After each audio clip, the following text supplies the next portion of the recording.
자리에서 일어나셔서 하나님께 예배드리겠습니다.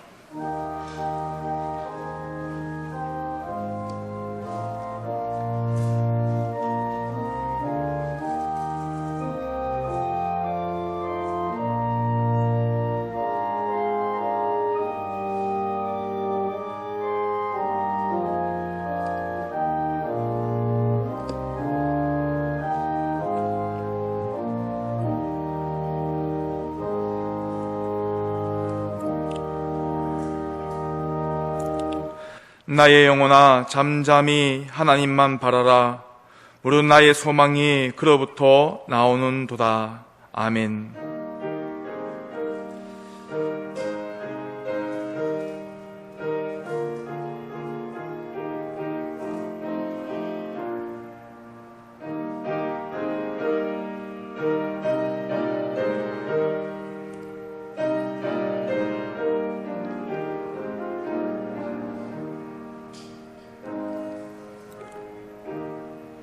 거룩하신 하나님 아버지, 주님께서 베풀어 주신 은혜로 새 생명 얻은 저희들이 그 은혜에 감사하며 예배드립니다.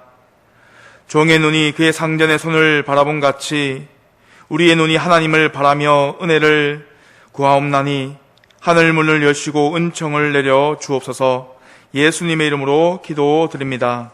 아멘. 찬송가 15장입니다.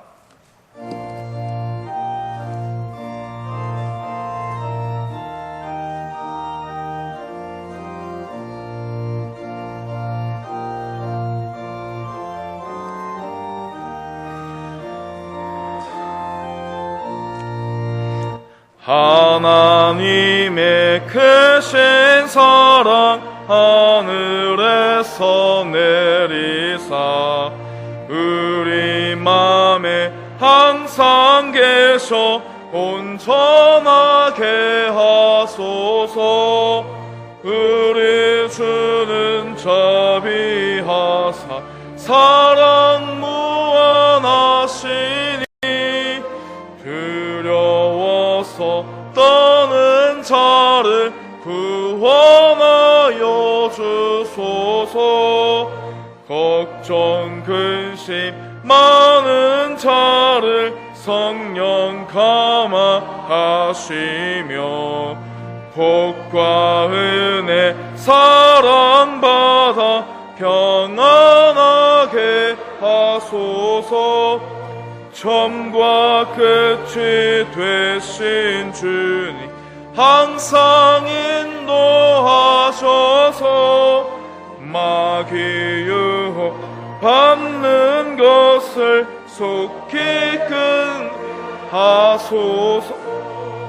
전능하신 아버지여 주의 능력 주시고 우리 맘에 임하셔서 떠나가지 마소서. 주께 영광 항상 돌려 천사처럼 섬기며 주의 사랑 영영토록 찬송하게 하소서. 우리들이 거듭나서 흠이 없게 하시고 주의 크신 구원받아 온전하게 하소서. 영광에서 영광 천국까지 이르러 크신 사랑 감격하여 경배하게 하소서. 아멘.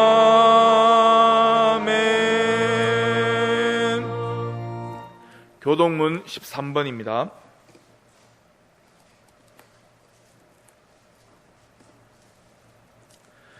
여호와는 나의 목자시니 그가 나를 푸른 풀밭에 누이시며 내 영혼을 소생시키시고 내가 사망의 음침한 골짜기로 다닐지라도 해를 두려워하지 않을 것은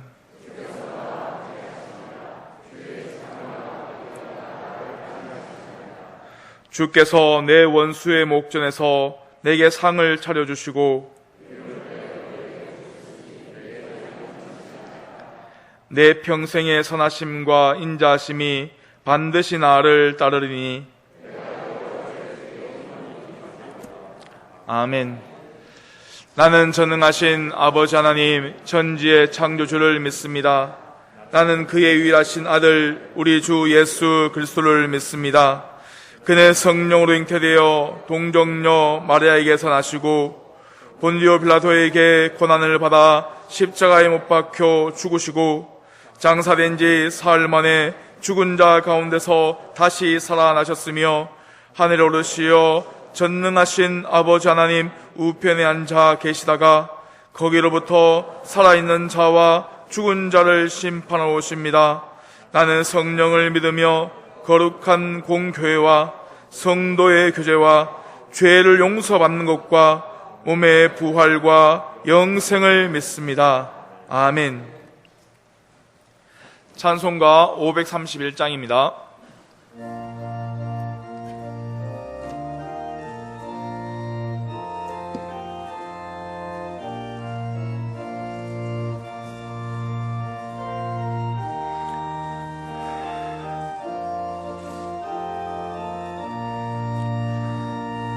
자비한 주께서 부르시네 부르시네 부르시네 사랑의 햇빛을 왜 안 받고 점점 더 멀리 가나 지금 오라 지금 오라 자비한 주께로 지금 곧 나오라 고달파 지친 자 쉬라하네 쉬라하네 쉬라하네 무거운 짐진 자 다 나오라 쉬게 해주시리라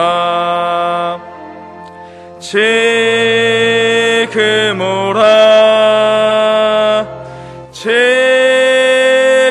오라 자비한 주께로 지금 곧 나오라 주께서 지금도 기다리네 기다리네 기다리네 죄짐을 가지고 다 나오라 어서 주 앞에 오라 지금 오라 지금 오라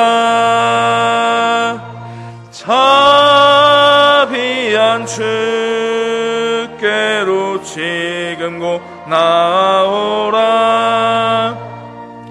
주님의 소리를 들어보라 들어보라 들어보라 그 이름 믿는 자 복받으라 어서 곧 일어나라 지금 오라 지금 오라 자비한 주께로 지금 곧 나오라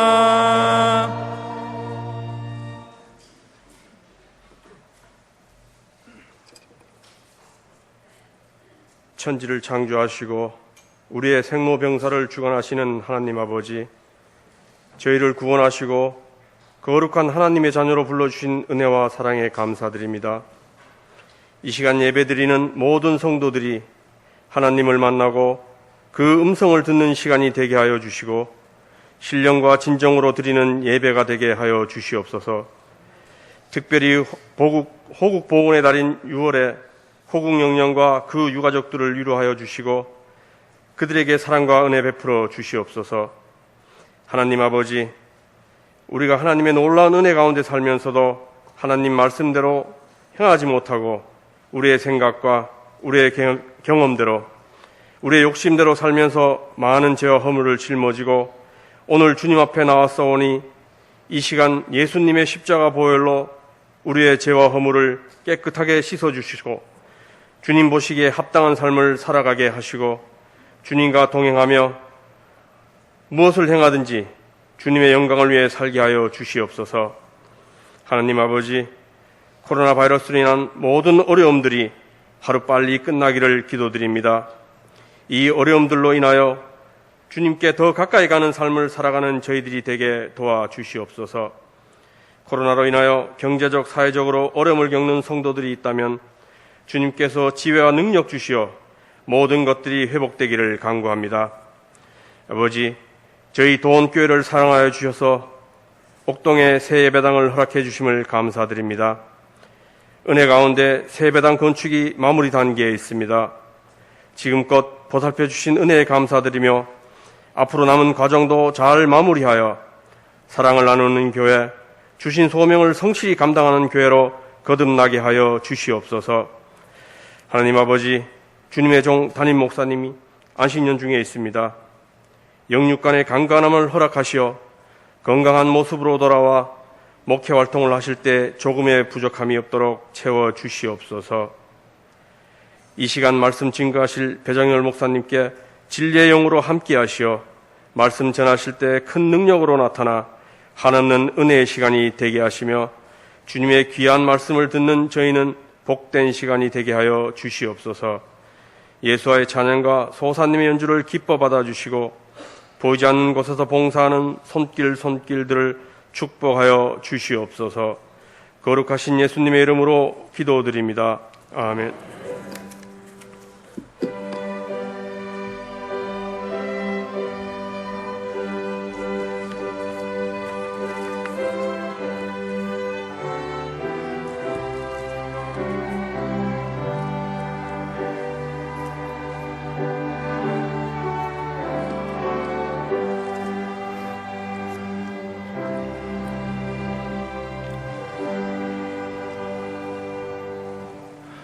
오늘 우리들에게 주시는 하나님의 말씀은 출애굽기 22장 21절에서 27절까지 말씀입니다.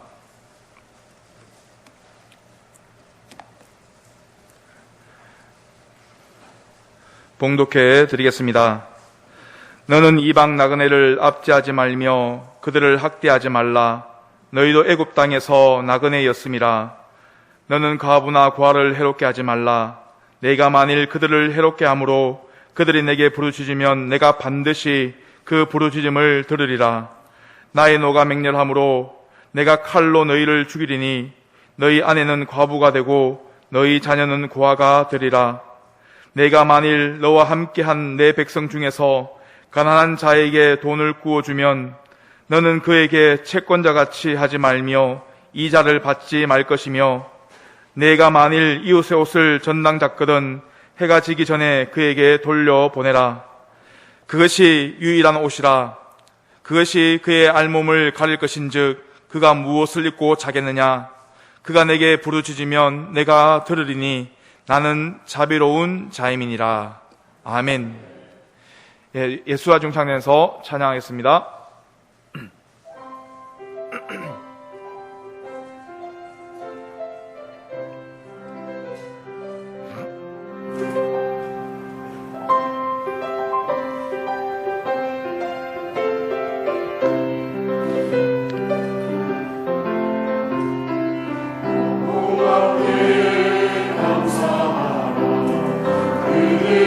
선하시며 그림자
아멘.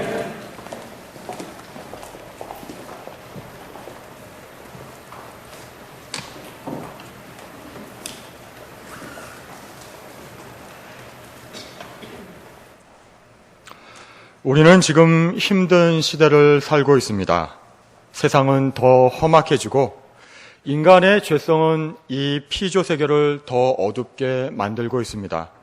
개인주의, 이기주의가 팽배하고 절대 가치를 부인하면서 각기 자기 소견에 옳은 대로 말하고 행동하는 그런 세상이 되어가고 있습니다. 게다가 코로나19라는 바이러스는 1년 반 동안 우리 일상을 파괴하면서 온 세상을 한 번도 경험하지 못한 세계로 이끌고 있습니다. 그동안 많은 사람들이 고통을 당했고 절망을 경험했습니다. 그 속에서 우리 인간이 얼마나 연약한 존재인지 우리는 느끼고 있고 또 얼마나 무너지기 쉬운 존재인지 경험하고 있습니다. 그리고 하나님은 과연 어떤 분이신지 우리는 생각해 보게 됩니다. 몇 달 전에 새벽 기도회 때 출애굽기를 함께 묵상하면서 하나님의 자비로우심에 대해서 많이 묵상하게 되었습니다. 출애굽하는 과정에서 또 광야 여정에서 하나님의 엄청난 구원 역사를 체험하고도 계속 불평하고 원망하고 범죄하는 그러한 인간과 그러한 인간을 오래 참으시고 때로는 징계하시면서도 결국은 가나안 땅으로 인도하고자 하시는 하나님의 자비하심에 대해서 깊이 생각해 보게 되었습니다. 그리고 하나님께서 이스라엘 백성에게 주신 율법에는 이 하나님의 자비하심이 잘 나타나 있다는 것과 또 하나님께서는 이러한 자비하심을 이스라엘 백성들에게도 요구하시면서 다른 민족과는 다른 거룩함을 요구하신다는 그 하나님의 열망을 보게 되었습니다. 하나님께서 주시는 오늘 말씀을 천천히 들으시면서 오늘 이 쉽지 않은 시대를 살아가는 우리에게 하나님께서 진정 원하시는 것이 무엇인지 우리 각자에게 들려주시는 하나님의 귀한 음성을 들으시기를 간절히 기대합니다. 오늘 말씀 본문을 보면 하나님께서는 노예로 비참한 생활을 하던 이스라엘 백성들을 출애굽하게 하시고 구원해 내시면서 시내산에서 만나주십니다. 그리고 이 백성에게 너희는 내 소유다. 너희는 내 것이다. 너희는 세상에 하나님을 모르는 백성들과는 다른 거룩한 백성이다 라고 말씀하시면서 주변 민족과는 다른 구별된 삶을 살라고 율법을 주십니다. 오늘 말씀은 그 율법의 일부입니다. 21절에는 너는 이방 나그네를 압제하지 말며 그들을 학대하지 말라. 너희도 애굽 땅에서 나그네였음이라. 22절에 또 말씀하십니다. 너는 과부나 고아를 해롭게 하지 말라. 구약 성경에는 이스라엘 백성들이 특별히 보살펴야 할 대상으로서 나그네와 고아 그리고 과부가 많이 등장합니다. 당시 사회에서 누군가의 도움이 없으면 스스로 살아갈 수 없는 가장 소외된 계층이었기 때문입니다. 이스라엘 백성들도 애굽에서 나그네로 있었습니다. 거기서 불쌍히 여김을 받았습니다. 그러므로 이스라엘 백성들도 마땅히 그렇게 해야 한다고 말씀하고 계십니다. 또 당시 고대 사회에서 남편을 먼저 보낸 과부나 부모를 여인 고아는 할 수 있는 일이 거의 없었습니다. 누군가가 도와주지 않으면 살 길이 막막했습니다. 그래서 하나님께서는 이러한 사람들에게 특별한 관심을 갖고 계셨습니다. 하나님께서는 성경 곳곳에서 이들에 대한 관심과 보호를 말씀하고 계실 뿐 아니라 23절과 24절에 보면 이렇게 말씀하십니다. 내가 만일 그들을 해롭게 함으로 그들이 내게 부르짖으면 내가 반드시 그 부르짖음을 들으리라. 나의 노가 맹렬함으로 내가 칼로 너희를 죽이리니 너희의 아내는 과부가 되고 너희 자녀는 고아가 되리라. 하나님께서는 반드시 그 부르짖음을 들으실 뿐만 아니라 똑같이 당하게 하시겠다고까지 말씀하고 계십니다. 이 말씀은 오늘날에도 동일하게 적용됩니다. 보통 구약의 율법을 세 가지로 분류합니다. 먼저는 의식법이 있습니다. 하나님께 제사를 드리는 방식에 관한 법입니다. 또 시민법이 있습니다. 이스라엘 백성들이 살던 그 당시 특별한 사회 여건, 특별한 사정 여건에서만 적용되던 시민법입니다. 그리고 세 번째는 도덕법이 있습니다. 모든 세대에 적용되는 윤리 도덕에 관한 법입니다. 이렇게 세 가지로 나누어 볼 수 있는데 오늘 말씀과 같은 윤리에 관한 도덕법은 오늘날에도 동일하게 적용되는 하나님의 법이자 하나님의 말씀입니다. 그래서 뉴스나 신문에서 이런 연약한 과부나 고아를 상대로 사기를 치거나 학대를 하거나 또 이 땅에 나그네로 온 외국인 노동자들에 대해서 함부로 하는 사람들을 보면 분노를 넘어서 걱정이 됩니다. 이 하나님의 심판을 어떻게 당하려고 저렇게 행동을 하나? 더 안타까운 것은 하나님께서 이 말씀대로 심판하실 때 본인들은 영문도 모르고 고통을 당할 것입니다. 본인은 아무 잘못도 없는 것처럼 누군가를 원망하겠지만 이 말씀대로 그 행한대로 갚으시는 하나님의 무서운 심판이 이를 때 그것을 모르고 받는다는 것 자체가 더 큰 심판이 될 것입니다.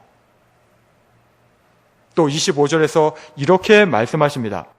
내가 만일 너와 함께한 내 백성 중에서 가난한 자에게 돈을 구워주면 너는 그에게 채권자같이 하지 말며 이자를 받지 말 것이며 어려움을 당한 자에게 그 어려움을 빌미로 해서 그 사람 위해서 군림하려 든다던가 이익을 취하지 말라고 말씀하시는 것입니다. 또 26절과 27절에서 말씀하십니다. 내가 만일 이웃의 옷을 전당 잡거든 해가 지기 전에 그에게 돌려보내라. 그것이 유일한 옷이라. 그것이 그의 알몸을 가릴 옷인즉 그가 무엇을 입고 자겠느냐. 그가 내게 부르짖으면 내가 들으리니 나는 자비로운 자임이니라. 옷을 전당 잡게 될 경우에 해가 지기 전에 돌려주어야 한다는 것입니다. 왜냐하면 그 옷이 그 가난한 자가 입고 잘 유일한 옷이기 때문입니다. 당시의 가난한 자들은 이불이 따로 없어서 이 옷이 이불이 되었습니다. 이스라엘은 낮에는 덥고 밤에는 추운 날씨인데 밤에 입고자 할 옷이 없다면 그 추위와 서름으로 하나님께 부르짖을 것이고 하나님께서는 반드시 그 부르짖음을 들을 것이라고 말씀하고 계십니다. 그리고 하나님께서는 마지막에 말씀하십니다. 나는 자비로운 자임이니라. 이처럼 하나님께서는 스스로를 자비로운 하나님이라고 말씀하십니다. 자비롭다는 것이 무슨 뜻입니까? 어려움에 처한 사람, 슬픔에 처한 사람을 모른 채 하지 말고 돕는 것을 말합니다. 또 위로해 주는 것, 불쌍히 여기는 마음을 말합니다.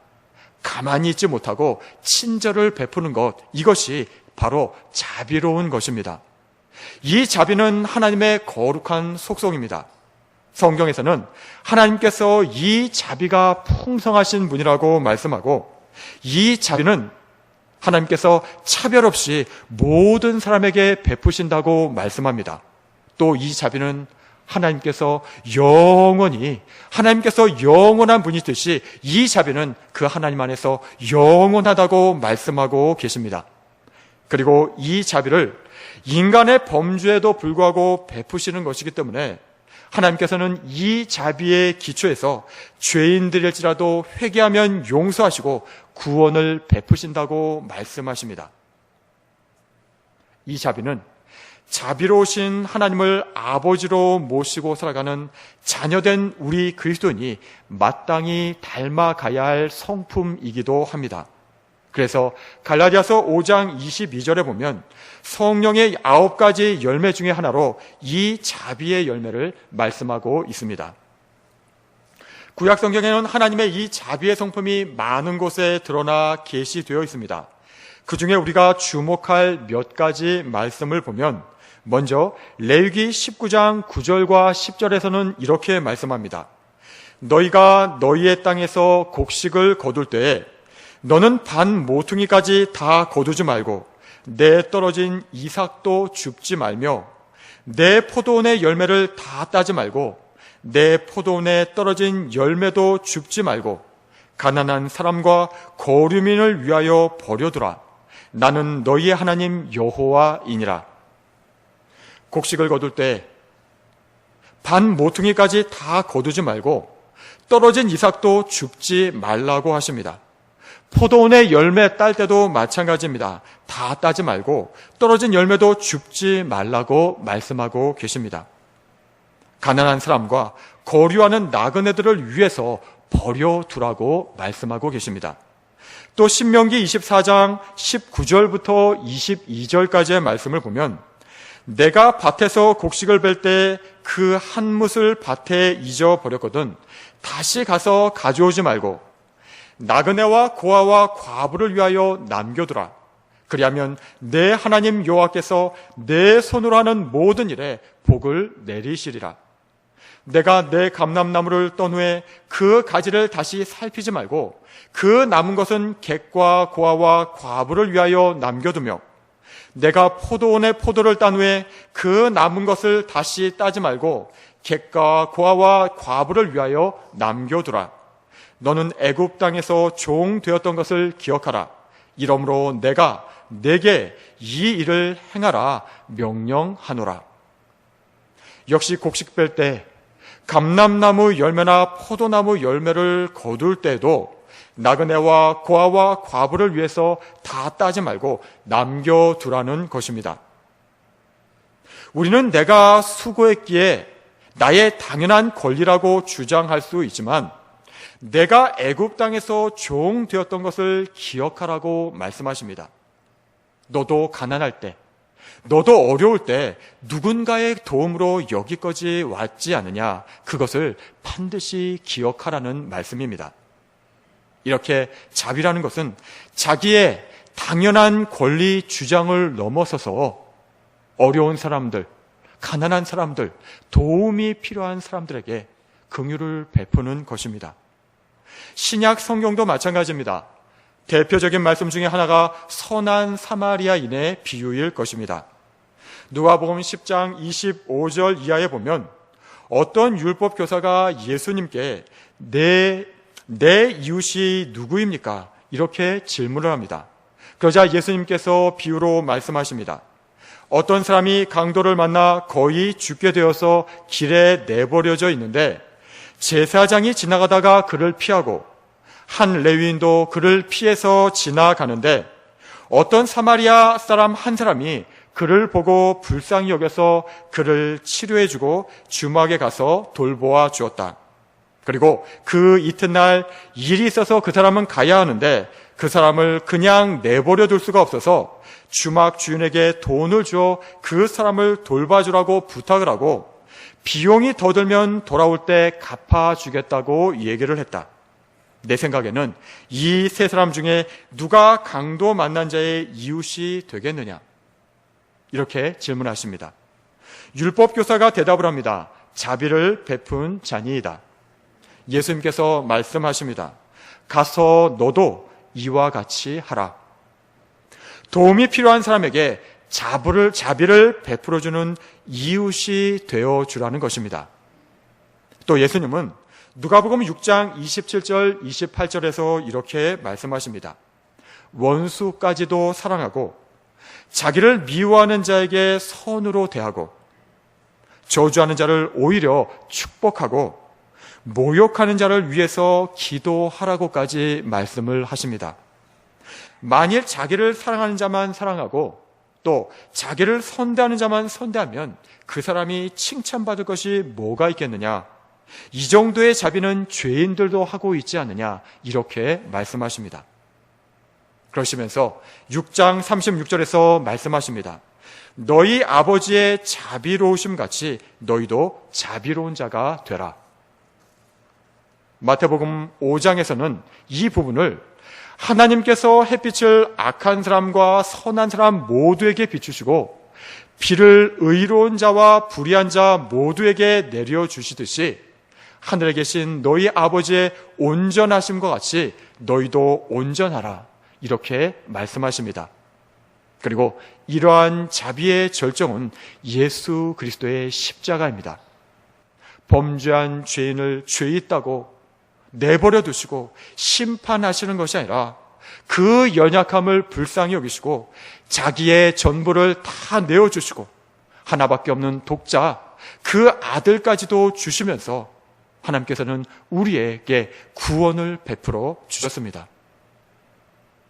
구약성경 요나서에서는 하나님께서 범죄한 백성 아수르의 니느웨 도성을 회개시키시기 위해서 선지자 요나를 보내십니다. 그러나 요나는 니느웨 도성은 도저히 용서할 수 없는, 용서받을 수 없는 성이라고 생각하고 다시스로 도망을 합니다. 하나님께서는 요나를 불러서 다시 사명을 주시면서 니느웨로 보내셨고, 요나는 니느웨에서 마지못해서 회개하라고 선포를 합니다. 그런데 왕으로부터 신하, 백성, 기른 가축에 이르기까지 엄청난 회개의 역사가 일어납니다. 자비하신 하나님께서는 이 도성에 재앙을 내리지 않으셨고, 이것 때문에 화가 난 요나는 요나서 4장 2절에서 하나님께 이렇게 기도합니다.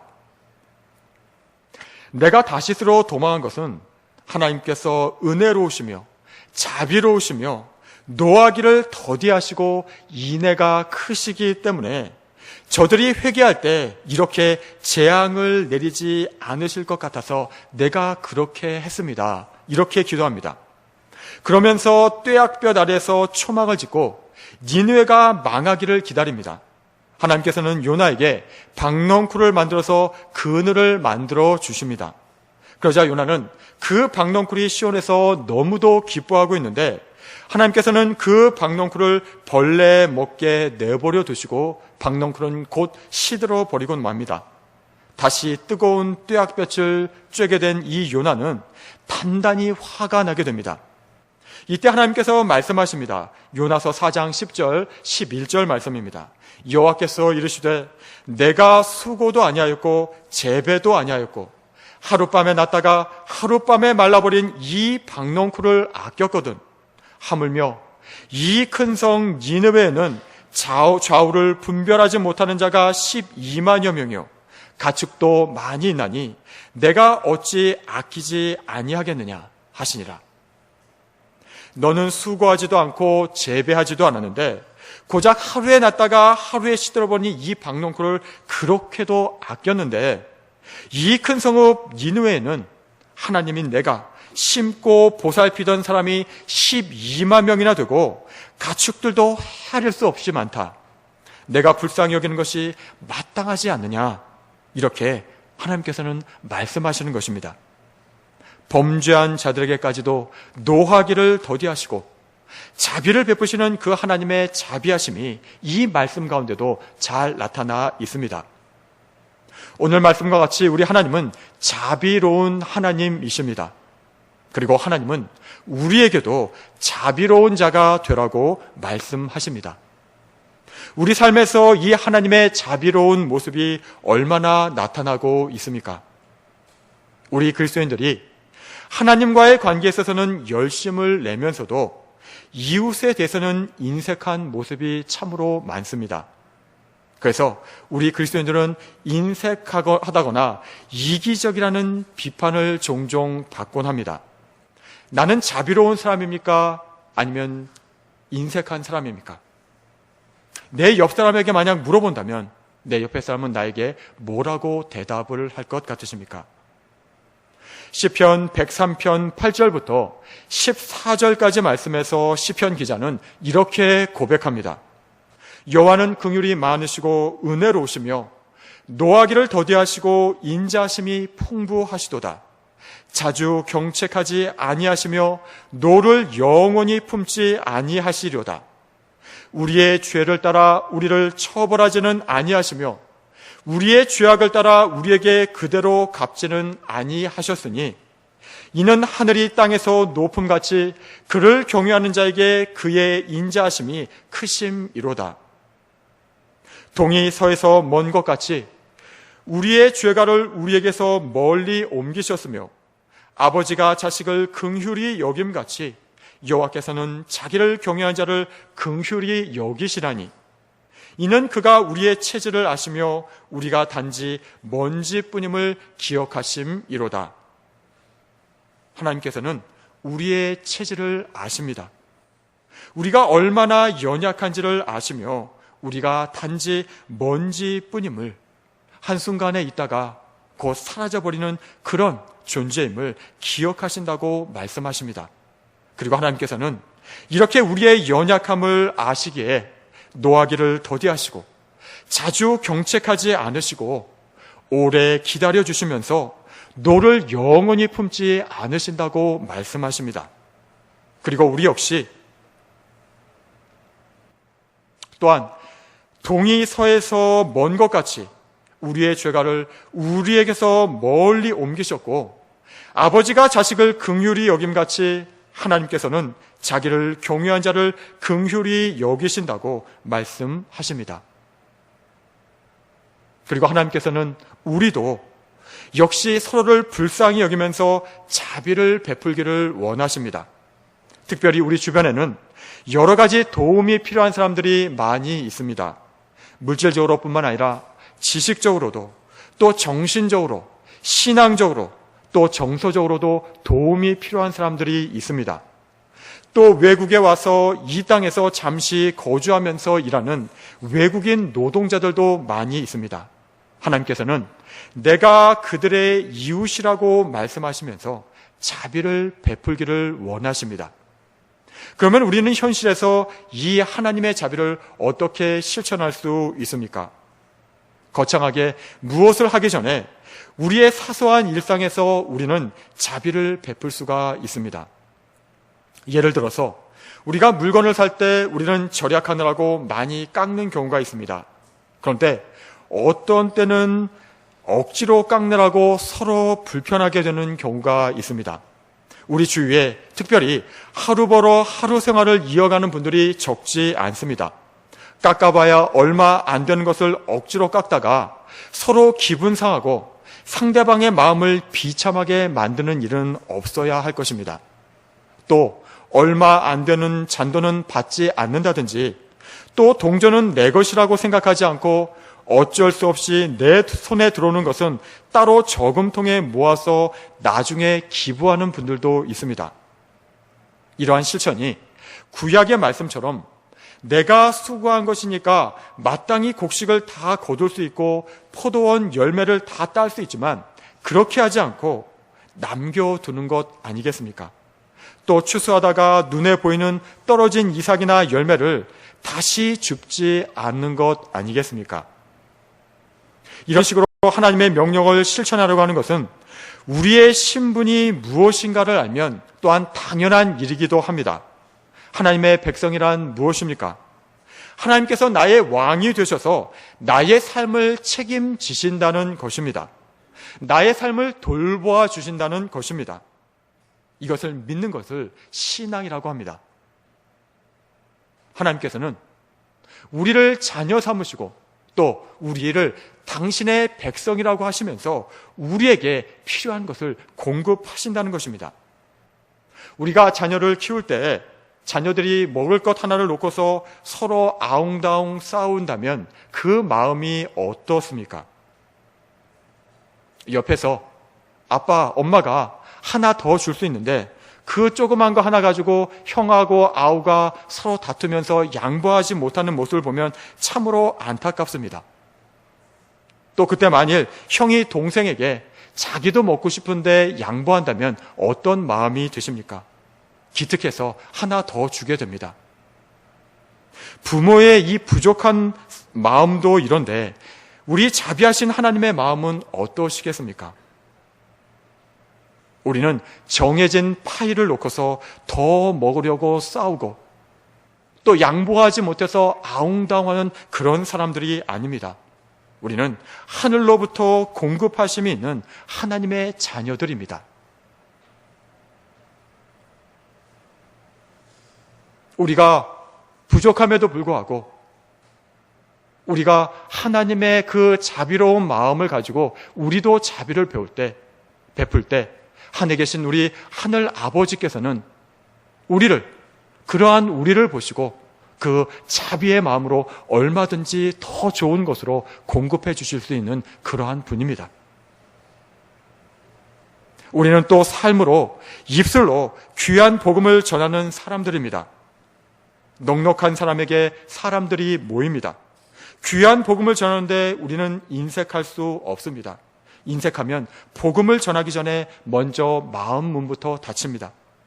입술로는 살아계신 하나님을 전하면서 우리의 행동은 마치 하나님이 안 계신 것처럼 말하고 행동하는 그런 삶은 아닙니까? 우리가 먼저 이 살아계신 하나님, 풍성하신 하나님, 자비하신 하나님을 먼저 경험해야 합니다. 그리고 우리가 같은 마음으로 넉넉하게 이웃을 대할 때 그들도 이 풍성하신 하나님, 자비하신 하나님을 경험하게 될 것입니다. 또 이러한 삶에 대한 하나님의 축복의 말씀이 많이 있습니다. 그 중에 이사야서 58장 10절 11절에서 이렇게 말씀합니다. 줄인 자에게 내 심령이 동하며 괴로운 자의 심정을 만족하게 하면 내 빛이 흑암 중에서 떠올라 내 어둠이 낮과 같이 될 것이며 여호와가 너를 항상 인도하여 메마른 곳에서도 내 영혼을 만족하게 하며 내 뼈를 견고하게 하리니 너는 물된 동산 같겠고 물이 끊어지지 아니하는 샘 같을 것이라. 우리는 나의 건강, 나의 행복을 위해서 내가 자꾸 무엇을 하려고 합니다. 그런데 그 이전에 하나님께서 우리에게 원하시는 삶이 있습니다. 우리가 하나님께서 원하시는 그러한 삶을 살게 되면 건강과 행복은 따라오는 것입니다. 건강과 행복은 우리의 목적이 아닙니다. 하나님의 말씀, 하나님께서 원하시는 그 삶의 모습이 우리의 목표입니다. 그대로 따라 살게 되면 하나님께서 필요한 대로 우리에게 필요한 모든 것들은 거저 덤으로 주시는 것입니다. 하나님께서는 오늘 말씀을 통해 나는 자비로운 자라고 말씀하시면서 우리도 자비로운 자가 되라고 말씀하고 계십니다. 먼저 이 자비로우신 하나님을 마음껏 찬양하시고 많이 경험하시기 바랍니다. 나에게 지금 어떠한 문제가 있습니까? 근심, 걱정, 염려, 불안이 있습니까? 연약한 나를 불쌍히 여기시고 자비를 베풀어 주시는 그 하나님을 묵상하시면서 찬양하시기 바랍니다. 내가 구원받은 것부터 시작해서 내가 여기까지 온 것이 바로 이 자비하신 하나님 덕분 아닙니까? 그 은혜를 기억하시고 마음껏 찬양하시기 바랍니다. 이렇게 자비로우신 하나님을 마음껏 찬양하고 우리가 기억하고 또 그 하나님을 누릴 때 내 마음속에 있는 근심, 걱정, 염려, 불안은 어느덧 모두 사라질 것입니다. 문제에 붙들리면 하나님이 보이지 않습니다. 그러나 살아계신 하나님, 자비로우신 하나님을 붙들면 그 문제는 작아지게 됩니다. 그 문제는 힘을 쓰지 못합니다.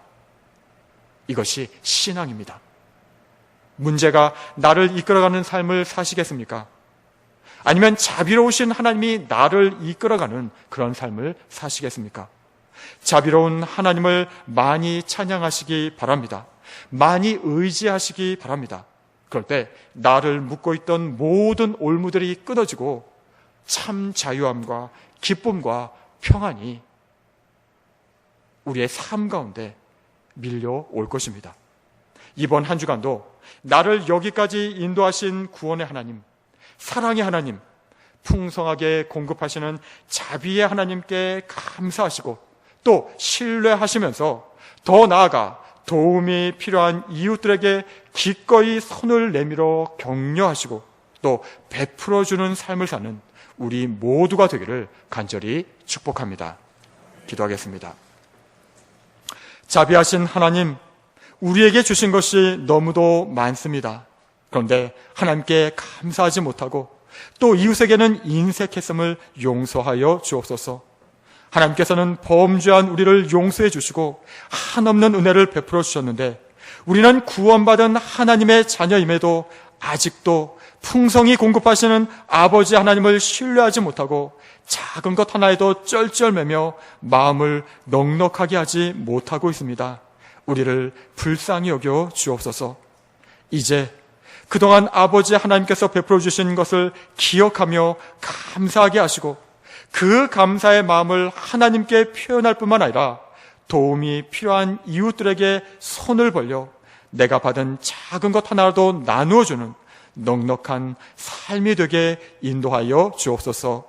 예수님의 이름으로 기도드립니다. 아멘.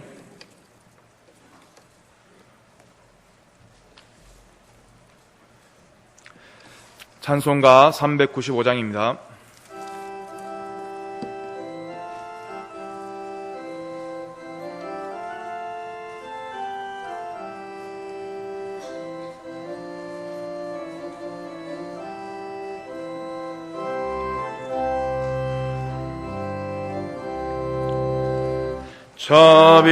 자비하신 예수여, 내가 사람 가운데 의지할 리 없으니 슬픈 자가 됩니다. 마음 심히 어두니 밝게 하여 주소서. 나를 보호하시고 항상 인도하소서. 죄를 지은 까닭에 나의 마음이 고나니 용서하여 주시고 쉬게 하여 주소서.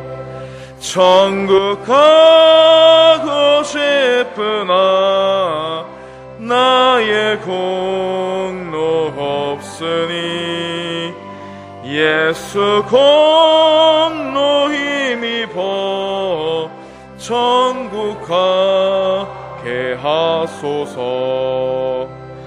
허락하심 이루어 상상이도다. 모두 이루어 주심 나는 믿사옵니다. 그 주 밖에 누구를 달리 찾아보리요. 복 영생 예수니 더 원할 것 없도다. 거룩하신 그 주여, 피로 날 사셨으니 어찌 감사하온지 말로 할 수 없도다. 주의 귀한 영상을 나도 입게 하시고 하늘 날아가서도 사랑하게 하소서. 아멘.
감사드리세 주께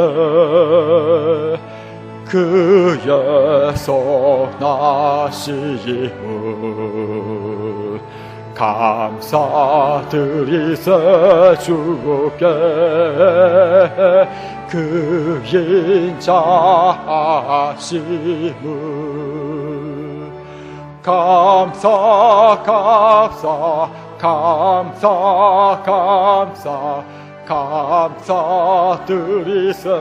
주께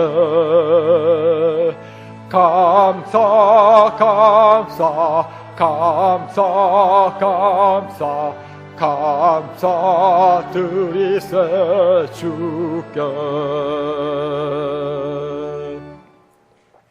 하나님 아버지, 오늘도 우리의 마음과 정성을 다해 준비한 예물을 드립니다. 우리가 가진 것은 내 것이 아닙니다.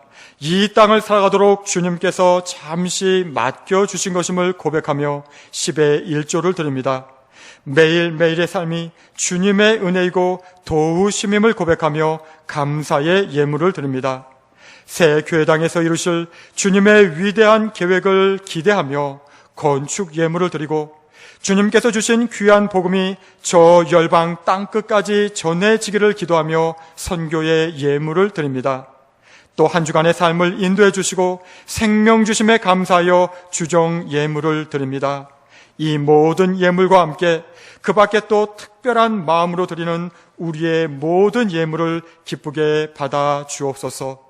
아울러 예배와 교회를 위해 보이는 곳 보이지 않는 곳에서 수고하는 그 모든 기도와 눈물과 땀의 예물도 기쁘게 받아 주옵소서.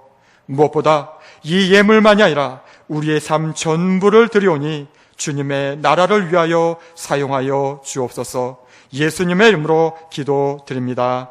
아멘.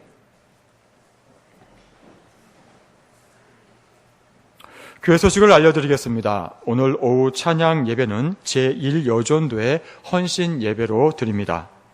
오늘부터 3주간 순장 교육이 있습니다. 오후 2시부터 2시 30분까지 1셈부터 8셈은 1층 예배실에서 9셈부터 16셈은 본당에서 있겠습니다. 오늘부터 유치부, 유년부 예배 장소는 1층 예배실, 이전 장소에서 드리게 됩니다. 오늘 교회 청소는 13셈에서 하시게 됩니다. 어제 경안 어린이 대회가 있었는데 우리 소년부에서 7명의 어린이들이 참가했습니다. 모두 다 금상, 은상을 받고 돌아왔습니다. 많이 격려해 주시고 축하해 주시기 바랍니다. 이번 주에 성경학교 교사 강습회가 있습니다. 금요일, 토요일에 온라인으로 유튜브로 송출하게 됩니다. 많이 참가해 주시고 또 착오 없으시기 바라겠습니다. 새 교회당 건축 현황이 주보의 박스에 잘 나와 있습니다.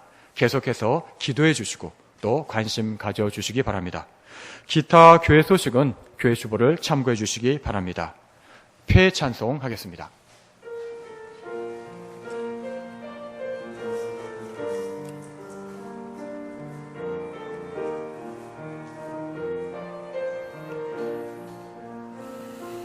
전능하신 하나님의 손길이 모든 구석구석에 묻어있는 이곳은 하나님의 집, 주님 숲결이 가득한 곳, 거룩하신 하나님의 눈길이 여기 모든 이들에게 머무는 이곳은 하나님의 집, 주님 사랑이 가득한 곳, 주님 옷자락 이곳을 덮으시고 주님의 얼굴 우리에게 보이소서. 이곳에 소망이 있으리라. 주님의 교회 다스리소서. 우리의 예배를 받으소서. 이곳은 하나님의 집, 주님 모자라 이곳을 덮으시고 주님의 얼굴 이 위에 보이소서. 이곳에 소망이 있으리라. 주님의 교회 다스리소서. 우리의 예배를 받으소서. 이곳은 하나님의 집.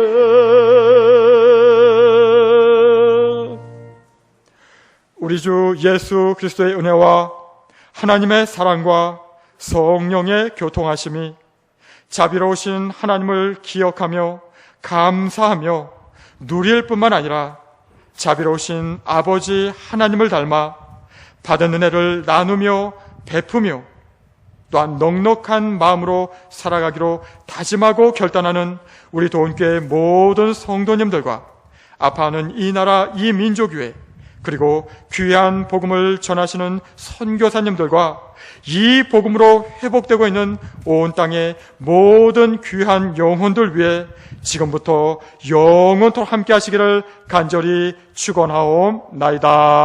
아멘.